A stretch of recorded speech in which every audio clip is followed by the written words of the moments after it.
It's been a while since I gave you guys an update on the garden, and things have grown quite a bit, so let's just take a quick look at what's growing in the garden. My friend Debbie gave me some tomatoes. So this one is Hung Shi, or Hisano His, I guess. This one is San Marzano. I transplanted these all about, I don't know, a week or two ago, by the way. Amish paste. This one doesn't look as happy, but it's a black Russian. Cherokee purple, this one down in the corner. This is Roma. This tomato is pineapple. Black cherry tomato. This one is called brandy wine. And finally, Black Kim. I have planted some other random tomatoes. Mostly when I'm making a sandwich or something, I'll just harvest some of those Roma tomato seeds and plant them around the homestead. Well, let's take a look at what else is in here. I have a lot of alfalfa. Some of them are starting to flower, and I'd like to harvest some seed from some of them. The rest of them, though, see on this end, I keep cutting them down real low. They would be way up high if I didn't cut them. But I'm just using them as fodder. So I just, in a week or two, I cut them down. I've got like a day's worth of feed, and then I let them grow, and then I do it again. So all throughout this greenhouse, I have onions all over the place. There's yellow, red, and candy yellow onions. And then all throughout there are sunflowers as well. So that's predominantly what you'll see in here is onions and all kinds of sunflowers. Hidden amongst them, I have this boysenberry bush. So this is going to make awesome pie. Super excited to have berries. This will be the first time that I harvest berries. And back here I have snap peas. This is a real healthy one. I'm already kind of preparing to let it run up this chute here. Up here I have a couple more. Look how these snap peas are doing quite well. There's already little baby snap peas on there. There's another one on this side. There's a bunch of onions in here, and you can just kind of cut off the tops of these if you want and use them like chives. And then there's this large cilantro. I'm pretty sure these large bushy ones are turnips, and I have quite a few turnips throughout. And you can see where the onions get more water and more sun probably, because there's some pretty big ones over here. There's always little mushrooms coming up. So if you go out into the garden, I made a little wall out there. Most of the wind comes from right there.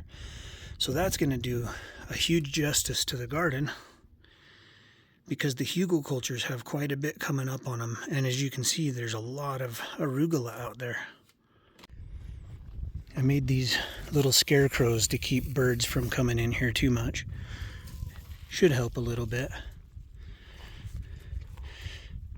So look how well arugula does all over the place. These I didn't really plant, and I hardly water. They just get accumulated water that runs off.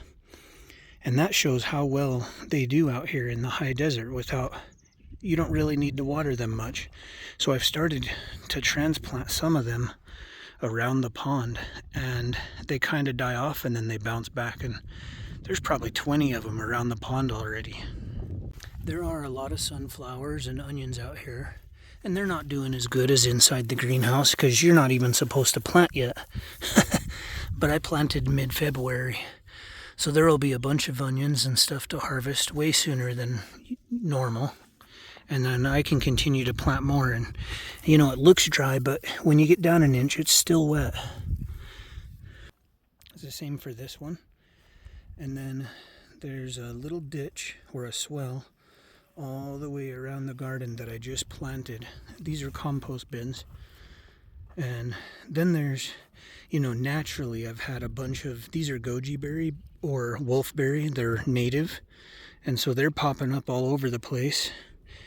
And I'm going to try to give them more water this year than normal. And then down in the swell, I planted more seeds and trying to keep it wet enough that they'll jump up soon. Oh, and I failed to mention there's a few pumpkin in there. And there's a few more pumpkin out here. I think that's pumpkin.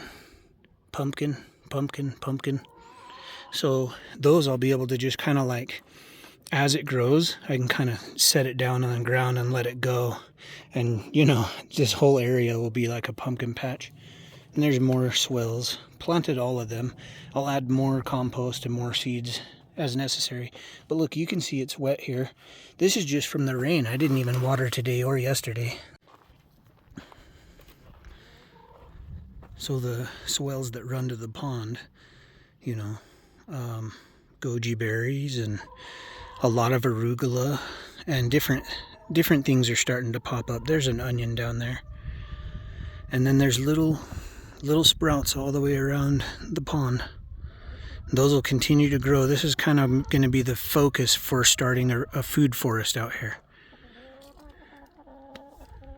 So that's part of why I have a neighbor, and well, I mean, she's like 20 miles away, but she's not real fond of the wolfberries or goji berries. But to me, I think I want to start a food forest, so having some native plants that do well and thrive and start to build up the canopy, I think it's a good idea to have them.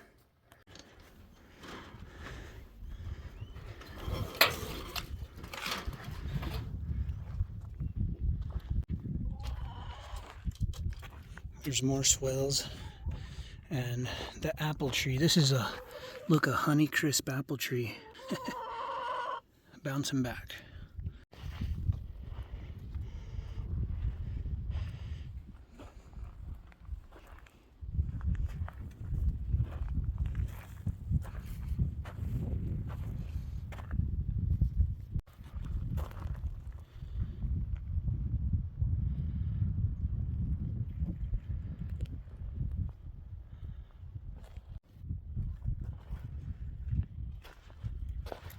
I did plant a bunch of cattails by the pond, and I'll continue planting them until I get a bunch popping up and growing around the pond. That'll be pretty cool.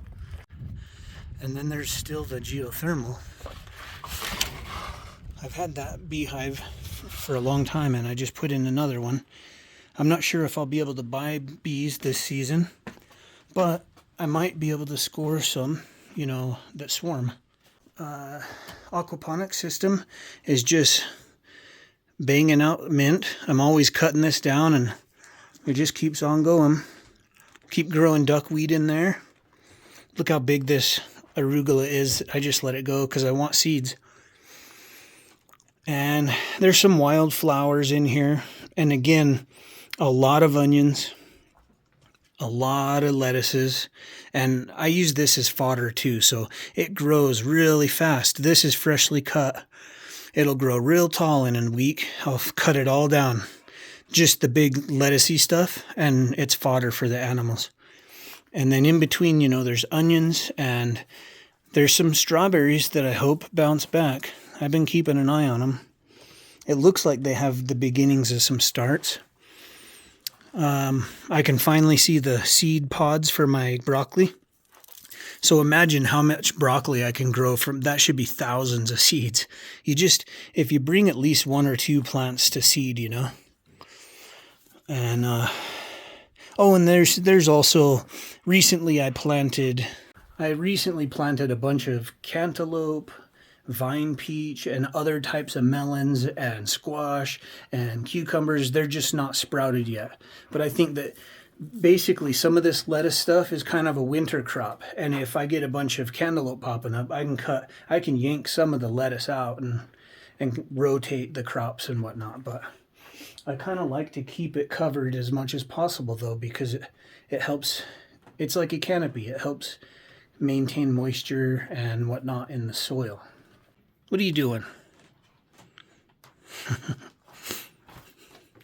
This new beehive, I'm going to do a full review on it, but it's pretty cool. There's little doors on the side, And what I did wrong with this one, I had such a wonderful thriving beehive, and honestly, like, I was good to go, but people kept asking how it was inside, and I should have known better, and I checked it probably one too many times and they swarmed.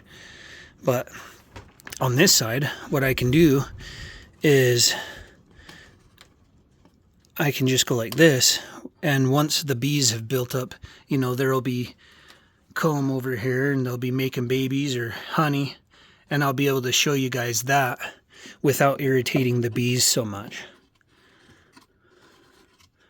Thanks for stopping by, guys. Make sure you check out my ultimate guide to off-grid living. It's free. I'll put a link down below.